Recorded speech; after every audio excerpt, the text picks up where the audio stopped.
Hello అండి, ఇవాళ day 9 Shri Durgadevi అవతారం కదా అమ్మవారిది. సో ప్రసాదం వచ్చేసి కదంబం చేస్తున్నాను, అంటే సాంబార్ రైస్ అనమాట.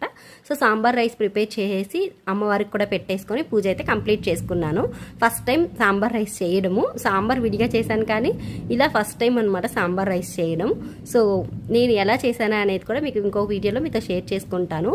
ఇంకపోతే మార్నింగ్ బ్రేక్ఫాస్ట్ చేయకుండా ఈ ఆఫ్టర్నూన్ లంచ్ బ్రేక్ఫాస్ట్ రెండు కలిపి బ్రంచ్గా చేసేద్దామని చెప్పి ఇక్కడైతే సాంబార్ రైస్కి వడియాలు అయితే బాగుంటాయి కదా అని చెప్పి వడియాలు అయితే వేపుకొని ఇలా తింటున్నాను అనమాట. సరే తింటూ ఇంకా బిగ్ బాస్ అయితే ఆన్ చేసుకున్నాను అనమాట.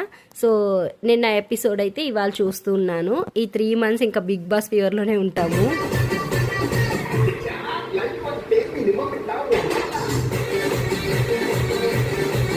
సడన్గా క్లైమేట్ అంతా చేంజ్ అయిపోయి వర్షం అయితే స్టార్ట్ అయిపోయింది.